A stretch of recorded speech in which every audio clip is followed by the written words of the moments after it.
Good morning, or depending when you're watching this, good afternoon, good evening, or good night. My name's Ross, and as always told out of Voice of Radio. So today, we're going to be taking a look at Naganadel and Guzzlord Tag Team GX. This is the very first card we've seen from Alter Genesis. It's been sent to me, I believe it came from Korokoro magazine. I'm not 100% sure, but I believe it has. Seems like the kind of image it probably did. And this one looks kind of fun. We have already had an Ultra Beast tag team with Pheromosa and Buzzwole. Now we've got another, and this one looks like it could be pretty good. Although, quick note before we start here, I do have a translation, but please bear in mind that the image we've got is kind of blurry, so this is subject to change. So we're going to look at it based on what it says it does, based on the translation I've got, but do please bear in mind that we might have to do an update video in the near future when we get a clearer image. What we do know is the basics, and if we start off having a little bit of a look at the basics, it's got 280 HP. The only Pokemon that can stand up to that are Magikarp and Wailord and Mega Sableye and Tyranitar. They're the only two Pokemon that can match, or in the case of Magikarp and Wailord, beat it. That is a huge amount of HP. The weakness to Fairy, up till now, weakness to Fairy has been alright, but the weird thing is, Dragon decks haven't been good up till now. But Garchomp and Giratina is really, potentially best deck in the format good. Reshiram and Zekrom, when that comes out, looks like it might be best deck in the format good. So we're going to be in a weird format soon where actually Dragon is really good. If people are going after those dragons, they're going to, whether they want to or not, be going after this dragon as well. Retreat cost of 3 is annoying because it's just too low to be using stuff like Pokemaniac. You need a retreat cost of 4.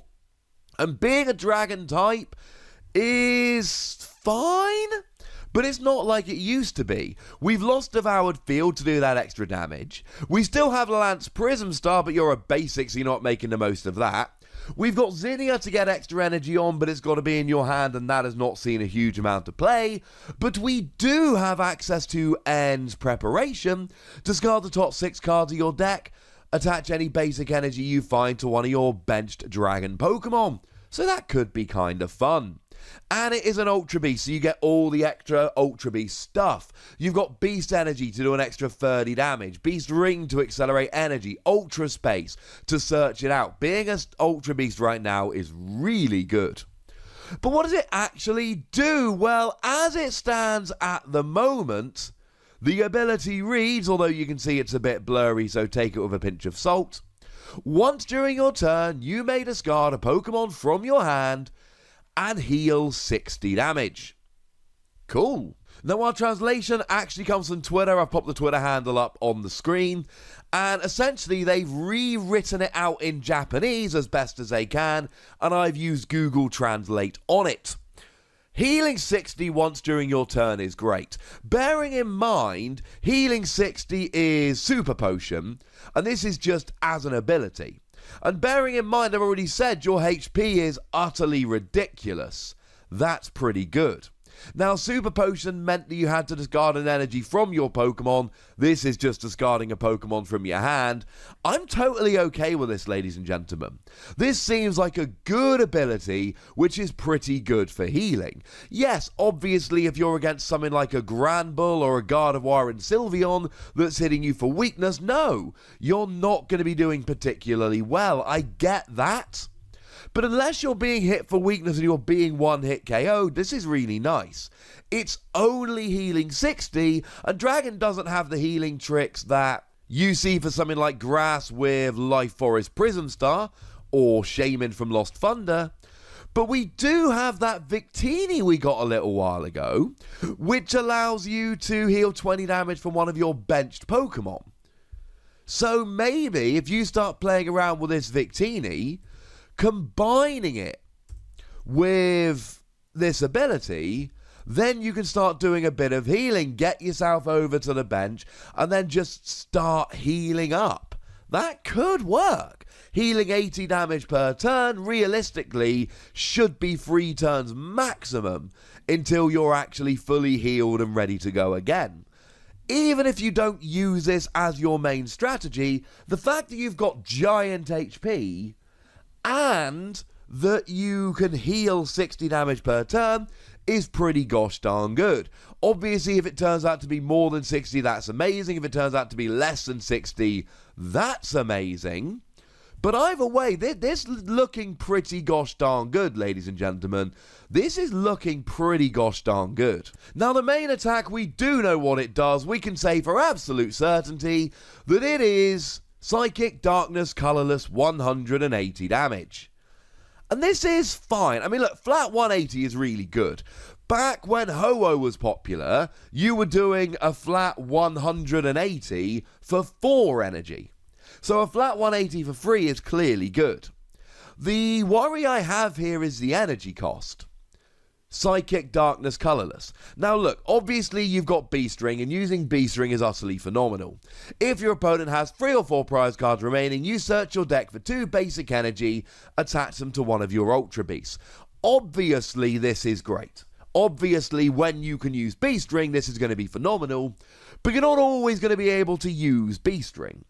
Now, we do have options for Psychic decks, it's Malamar, and we do have options for Darkness decks, it is the Naganadel from Lost Thunder, attaching energy to itself, and then using Weavile GX to move the energy over.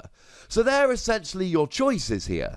Either you play it like a Darkness deck with Naganadel and Weavile, just playing a few Psychic energy and using that as the attachment from your hand, or you play it as a Malamar deck, accelerating Psychic energy, playing a few Darkness energy and just attaching that from your hand. Either is fine, but I think you very much have to pick one of those.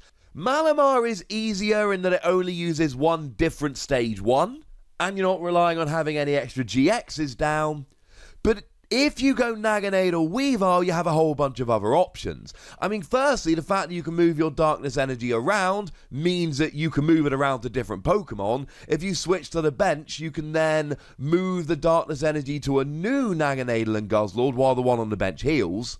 But also, if you're playing the Naganadel from Lost Thunder, you can play the Naganadel from Unified Minds. Once during your turn, you may discard an Ultra Beast from your hand and draw 3 cards. That's a really nice draw engine.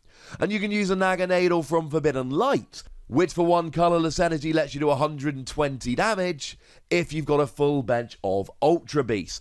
I mean, that's pretty good.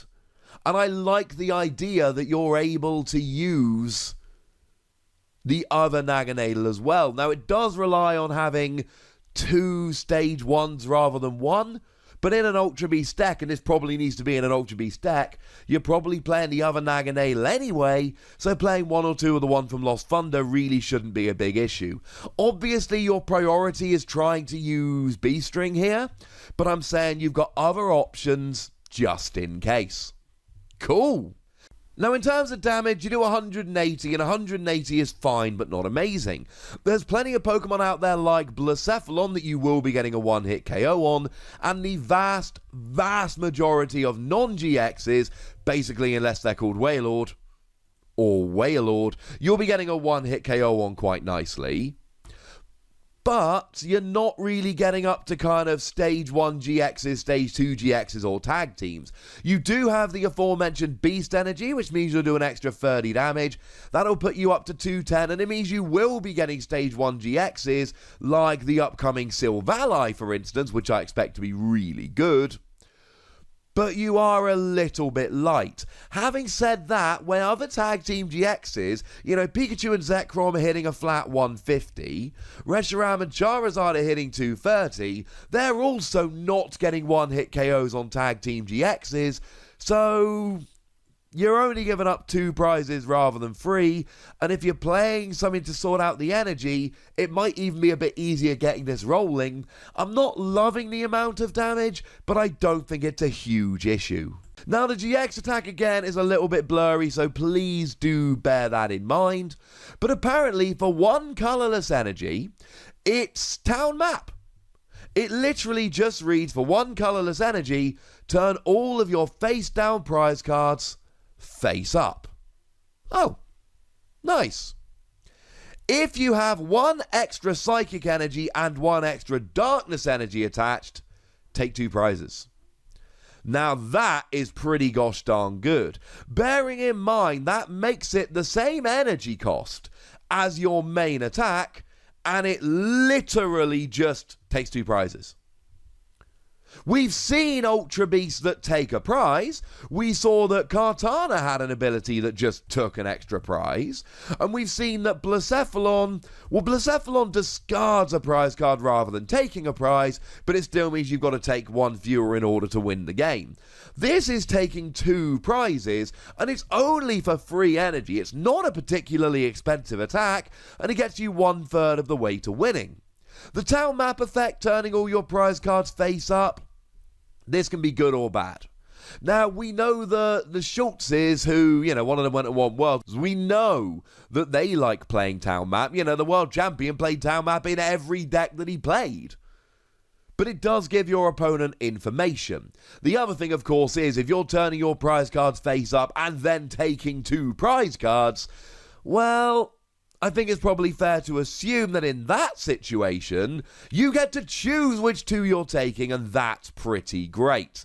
You've got to weigh it against the other GX attacks, that being Naganadel from Forbidden Light, whereby both players get reset to free prizes, great if you're losing, or the one that for 1 lightning energy lets you add a card from your opponent's discard pile to their prize cards. But honestly, I think this trumps them quite easily. I like this Pokemon. I like that you've got built-in healing with the ability. I like that you've got an attack that does 180. And I like that you can turn all your prize cards face up and take 2 of them. This looks pretty gosh darn good to me. I am tentatively giving it 4 Wassies, though do please remember that we don't have the best image. If anything does change, I will pop it as a note in the description, and I will pin a comment. If it's a significant change, we will do an updated video of an updated translation. But given that I've already had about 8 different messages from people going, "What's where's the Naganadel Guzzlord video?" It seems pretty obvious to me that you guys don't want to wait. You want the video right now. I've received a bunch of messages. So here's the video. Now it's up to you to tell me what you think about this card. So please do let me know in the comments section. Go nuts. Be nice. And then make sure you like this video, subscribe to this channel, follow me on Twitter at @TheWassie, and Twitch for some live action at twitch.tv/PTCGRadio. If you want to support the channel, get some bonus podcasts and all that, head on over to patreon.com/PTCGRadio, where you can do exactly that. And please do make sure you're checking out youtube.com/WassiePlays, where we talk about a whole bunch of games that don't even have any Pokemon in. But by far the most important thing is always, look after yourselves till next time. Thank you very much for watching. My name's Ross, and you've been watching PTCG Radio.